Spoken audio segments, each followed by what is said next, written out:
The Village of Winneconne Police Department, along with the City of Amro PD, executed a search warrant this morning, taking possession of more than 100 pieces of drug paraphernalia. It included used syringes, loaded syringes presumably filled with methamphetamine, prescription medication, and smoking pipes.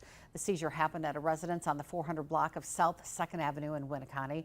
Police took a man into custody and expect to charge him in connection with the search warrant. Authorities believe this case is in connection to a previous drug seizure in Lake Winneconne Park that happened earlier this month.